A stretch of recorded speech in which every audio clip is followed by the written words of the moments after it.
Kita semua tahu bahwa harta SDA sumber daya alam kita yang namanya nikel dikeduk habis-habisan untuk membuat Tiongkok jadi raja baterai dunia, yang mana harta kita bisa habis tanpa memberikan keuntungan ke bangsa dan negara. Apa buktinya kalau nikel yang dikeduk itu tidak memberikan keuntungan? Buktinya kita saat ini masih cari hutangan bernegaranya. Bisik-bisik di sana-sini di warung kopi sudah jadi pembicaraan umum, namun pejabat yang melindungi perampokan tambang nikel itu terlalu kuat. Jadi tetap saja pengadukan terjadi dan pengiriman dilakukan besar-besaran tanpa kita tahu isinya apa yang dikirim tadi. Mau litium, fero besinya, apapun yang nempel ikutan yang jauh lebih berharga dari nikel, kita tidak tahu. Orang pejabatnya semua baru semua, bernegaranya mana ngerti sih beginian. Kita ilustrasikan. Kalau Anda pedagang, Anda mau beli barang pasti semurah-murahnya. Ingat ya, Tiongkok itu platform berpikirnya adalah pedagang. Jadi kalau beli sesuatu, selain minta harga murah, pasti minta bonus yang banyak. Dalam dunia tambang, pengedukan bahan baku ada di dalamnya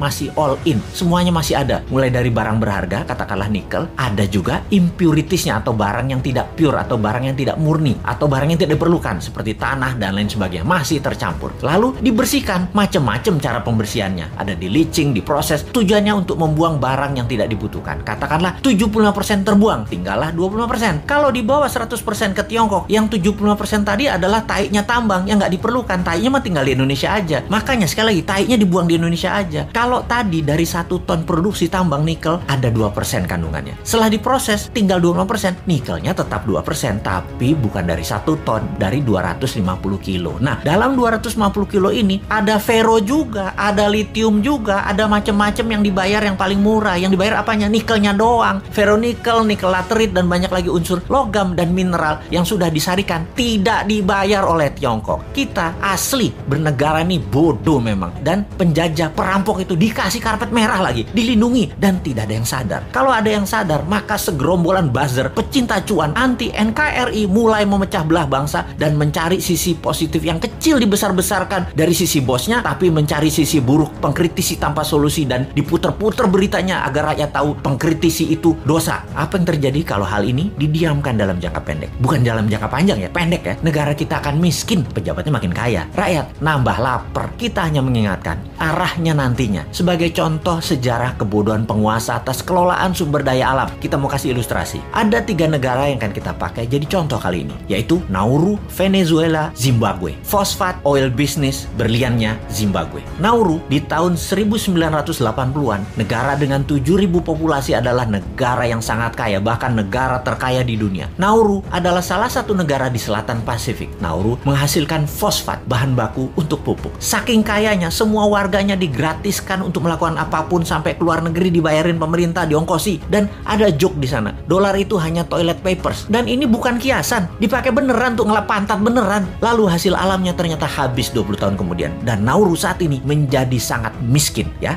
Itulah cerita sederhananya. Venezuela dimanja dengan 95% minyak dan gasnya yang diekspor, membuat negara ini menjadi negara petrodolar. Begitu harga minyak anjlok dan uang hasil ekspor tadi hanya buat foya-foya, bukan untuk membangun sektor lain, Venezuela hyperinflasi dan menjadi negara miskin sekarang. Saat ini ketika harga minyak naik, Venezuela sudah tidak bisa produksi lagi dan tidak ada negara mau beli minyak dari Venezuela. Jadilah Venezuela negara paria, negara setengah gagal. Terakhir, Zimbabwe, penghasil berlian. Begitu tambang berlian habis, pecah perang saudara, ambyar negara Zimbabwe yang tadinya makmur dan menjadi salah satu negara termakmur di Afrika. Kesamaan ketiganya adalah tidak bisa mengelola sumber daya alam dengan baik, dijual murah, dikeduk asing, dilindungi pejabat yang berkuasa pada saat itu. Semoga kita bukan jadi negara yang keempat. Uang pinter semua kok pejabatnya, gak mungkin lah ditipu Tiongkok. Emangnya kayak bos men, bodoh beneran.